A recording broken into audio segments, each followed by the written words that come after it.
So what are we talking about, John? We're talking about family worship, specifically incorporating singing into times of family worship. Why do we want to do this? What we're trying to do is really intentionally strengthen the links between what we're singing as a gathered people and what people are singing around the dinner table, so that we as a church are really singing the same things. Great idea.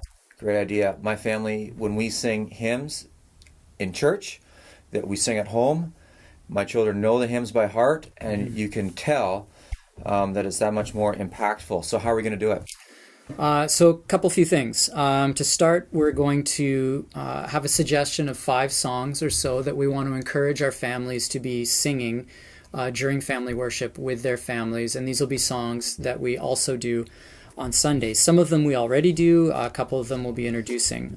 So they are Grace Greater Than Our Sin, Leaning on the Everlasting Arms, and 3 that might be newer to most people, O Lord, My Rock and My Redeemer, which is a Sovereign Grace song, Afflicted Saint, To Christ Draw Near, and How Sweet and Awful.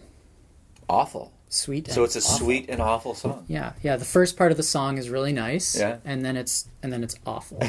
But we're trying to make it so people sing it sweetly, not awfully. Yes, exactly. Explain the meaning of the word awful. So in this case, we're using awful in its true sense to mean filled with awe. Filled with awe. Filled with awe. Ah, I see. Yeah. So our goal is to intentionally equip families to sing these songs as we're also singing them and learning them as a gathered church. Love it. So what else are we doing to equip the families in the church? We're going to have Spotify playlists and YouTube playlists of these songs as available. I'm not sure about How Sweet and Awful. It's not exactly chart topping, but at the same time, we'll see what we can find. As well, Bridget and I will put together a few videos of simple arrangements of the songs in a lowered key, more like what we would sing around the dinner table.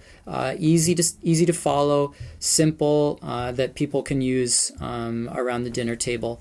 As well. The other thing I want to mention is that we still do have many copies of the celebration hymnal available for families to use for family worship. So we keep for free. For free, yeah. We're they were given to us, so they're available for us to give out. We have a few copies that we keep near the dinner table and have been using.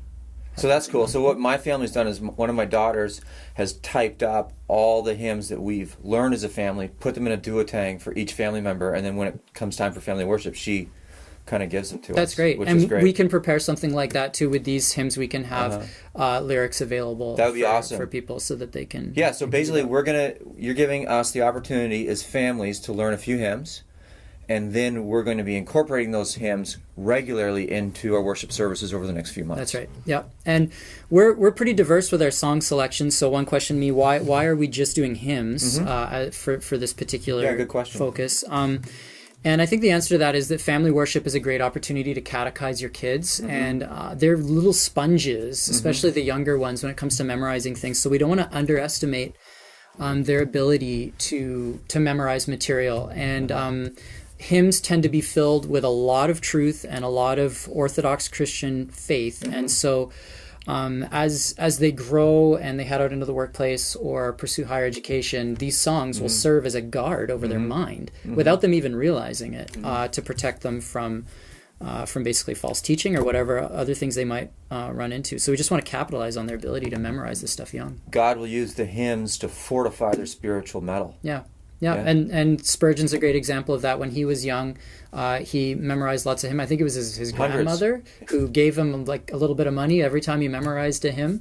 He'd burst out in his sermons, in the middle of his sermons, and just sing hymns from memory. Yeah, because it was all up there. From when he was a kid. Yeah. Amazing. So that's why. And I want to encourage people too, it's never too late to start this. Bridget and I have been leading worship for a long time, but it's only in the last little while that we've started as a family singing around the dinner table. And so it's never too late to start. It's been a blessing for us. No, our kids just started memorizing hymns just over a year and a half ago, and it's been wonderful. So not too late to start for sure. Absolutely. It's great. Thanks, John. Very good.